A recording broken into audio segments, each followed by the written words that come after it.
Hey traders, and welcome to the next weekly recap. And for this week, it was just a usual week, okay? So I had several losers, some losers that were closed manually for 0.5 R minus, then a good winner, some losers, and a good winner. So some nice trades, and I will not stop in too much details here. I would just say that these were the early entry attempts. So my usual my usual thing when I have some kind of a high time frame zone, and try to find confirmations here. So throughout these recaps, I told many times already that it's better to look for confirmations after a bit of time, but combined with some emotional things, with some technical mistakes, you can be biased, or I can be biased to look for something here. And again, this is something I'm working on. And also in my journal, I added a couple of more demons or what to improve. It's 11, so for me, from 11 to 14 entry, it means like lunchtime entry. I noticed that for me this time is not working as good as it could be. And what I added else, I don't know, maybe enter against the model on enter time frame, something like this. Okay. So let's start the breakdown, and all these losers were like early entries. So and let's start with this one. So first trade that we will break down today is GP GPY. It has the similar bias as USD GPY, which is bullish, and it was bullish for many weeks already.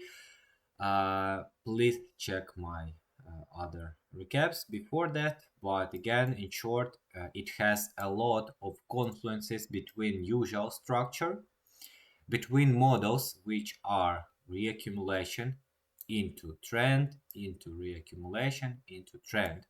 So this is how right now looks GPP GPY on many time frames. So just an uptrend here on daily, on 1 hour, on every time frame is bullish. And plus, recently I added a bit of fundamentals to my trading, and I know that uh, Britain they raise the interest rates, and Japan they keep their interest rates in negative, and so it creates this difference that pushes the prices up for pairs that like GPP GPY, USD GPY, and so on. Yeah, so and that's why my bias was overall really bullish. And as you can see here, for example, many people will sell into this top here. So many people, a lot of liquidity, the same way they did here. So they sold into here, and the same way they did here. So everything here is just a good liquidity, and the same way here. So everything is sold here because it seems like the market cannot go even higher. So if I if I put you here, can you tell me what is your first thought?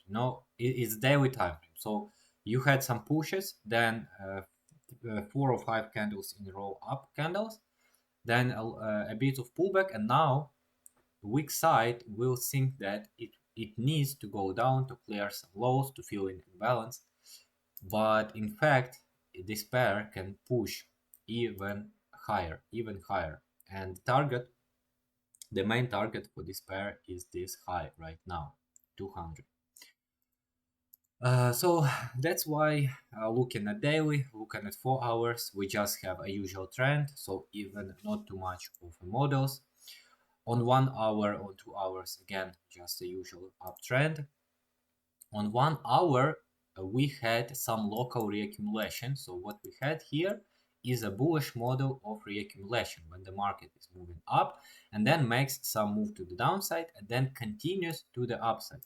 So what it means that the market is ready to push even higher As you can see, this is our local reaccumulation, this one, and now the market is continuing higher. So my bias was based on daily, 4 hours, and fundamentals, and my structural time frame was more of a 1 hour. So specifically this push to the upside, or maybe, yeah, specifically this push to the upside, this 1 hour push after reaccumulation in overall bullish bias. So many confluences, and in the beginning of the day I had this zone as a refined zone from 1 hour push, and I was just looking to bring it even higher. Unfortunately, I took a couple of losers here on the way down. But that's okay. It could work from here. And so I was just looking at the market. So 5 minutes. So when the market started to go up, try to long it, but again, don't want to waste too much of your time here. The only thing I would add is that if you look at models on entry time frame, but entry time frame was actually 3 minutes, 1 minute, you can say that specifically at this point, if we calculate from here, it's more of a distribution, so up and down, up and down, up and down, down, or just a usual downtrend. So the market actually didn't make too much of a development for possible accumulation. But at this point, so let me show you the entry point for a winner. At this point of time, as you can see, we already have more back and forth here. So more, as you can see here, we don't even have a structural shift. So I was entering from fractal or internal structure. And here we have a real structure shift, really clear, really nice unmitigated zones. And where does it all happen? It happens in a 1 hour refined extreme here. Yeah, in a 1 hour like last unmitigated zone.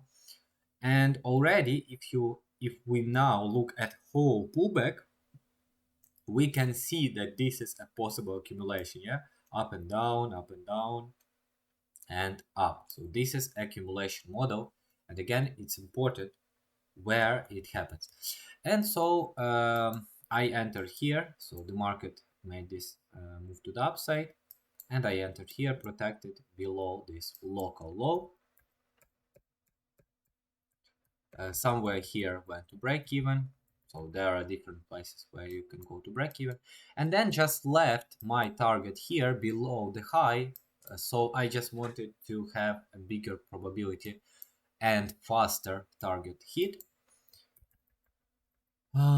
It went for reaccumulation overnight, so I left this trade overnight, and then so again up, down, up, reaccumulation model, and then it went to take profit and above. And by the way, I don't know if I made an update from the previous video when I analyzed the journal, but basically I recalculated my 200 last live trades, and I understood that this management style is much better for me, both mentally and I mean, I maybe 2 months ago I said that trailing is better for me mentally, but actually while I was telling it in the beginning, but now looking back, I understand that this kind of trade of management is much better for me, because you see, this trade I just analyzed and I saw that all my trails, they actually were like this. So I would trail somewhere to here, and then I would be like stopped out, and then reach my targets, and it happened in almost every trailed trade I took. And MFE for this trade was 10 or 11, and then it went a bit to the downside, and then I guess and this is today. And by the way, just quickly, so these are not my trades, so maybe something from previous week, I don't know, but just have a look at USD GPY. So we discussed it maybe here during a previous weekly recap. So yeah, somewhere here we discussed and we were bullish, and look how the structure developed. So here were phenomenal entry opportunities here. So on 1 hour, as you can see, just take a look, and I advise you to go to this period of time. You can see time here in the bottom. Yeah, you see. So this is the day, and see how it all developed. See how it all had this really nice structural place, and how it goes bullish and bullish and bullish for many weeks already. Okay, and my second trade was Euro USD. Again, the bias from high time frame is 50-50, but we can make some arguments for bearishness. So on monthly, for example, we have this huge bearish impulse, and the market currently mitigates this possible zone here, which is a part of this bigger fractal zone here. On weekly, we can make an argument that this is a possible, right now it's just a possible redistribution, because the market was moving down, and then made one move to the upside, and basically that's all. One move to the upside, and showed a reaction, and now is in a kind of a sideways movement here. But overall, this pattern could be a redistribution later. On daily, we have made, so on daily again 50-50, but because if we look at this model, it reminds of a possible reaccumulation. But if we are more close to the recent price action, then we can make an argument that this can be a distribution. So up and down, with the recent down move here. Yeah, so these were my arguments for a short side. And on daily, we were acting from this down impulse and this last unmitigated zone. So we were mitigating this last unmitigated zone here on daily. So this was my daily zone. And fundamentally, again, we have USD currency really strong with USA rising interest rates, and most likely they will rise them again. So expectation is to rise interest rates, and so the USD will be even stronger. But and we have some good data throughout recent weeks, economical data for USD, and for Euro we have like really weak data, and because of that, the expectation of investors are not so much that the European Bank will rise interest rates again. And data from Germany was like really poor, so it all contributes to euro being weak. This was my my fundamental addition, and on 4 hours we had this really big impulse, which again, if you look at here, then you can make an argument that this is a possible reaccumulation, however not confirmed. But if you look at this portion of price action, then you can make an argument that this is all big redistribution here, or just distribution. And now combine it all with daily bearishness, weekly possible bearishness, and monthly bearishness, plus fundamentals, plus price action on even lower time frames, and in this way you will have an evidence that this is a possible bearish market that is in front of you. So again, 4 hours I was acting from this impulse and this mitigation of the last unmitigated zone. On 1 hour I was acting from these two structural shifts. Basically this is the move from 2 hours, from 4 hours. And on 15 minutes, we already started, first of all, from the standpoint of a model, we started distribution. So back and forth plus down move here. So let me show you a bit zoomed in perspective. So we had these moves So first of all, we had this big move, and then this smaller move, and this move to the downside. And this was the last unmitigated portion from these local down moves. And once the price reached the zone, I started to short it. And my entries were looking like this. So the price made a shift to the downside, and with this second shift to the downside I shorted. It went to my stop loss.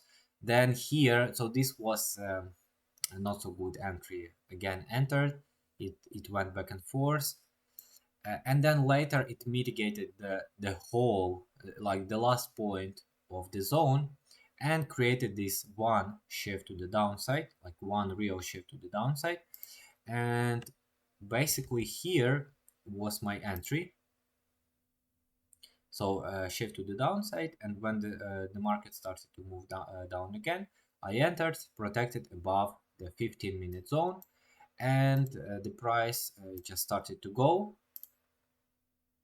I went to break even according to the rules, and oh, actually, in this case, I went break even here. So here I had an alert, and then just left the market to run to my 8.2. And why 8.2? Because this was my profit target for my second funding challenge, which I will in short describe in the next video.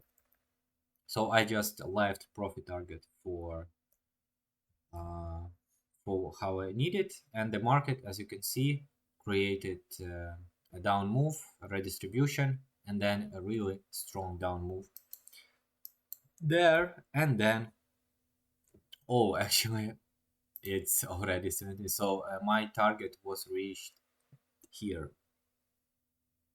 Yeah, this was my target. Actually it was reached much faster, and then this is just a continuation. So this trade had 17R MFE, and will probably continue to the downside during next week to clear now all this low, with this being the main target. Yes, so this is my weekly recap, and see you in the next one.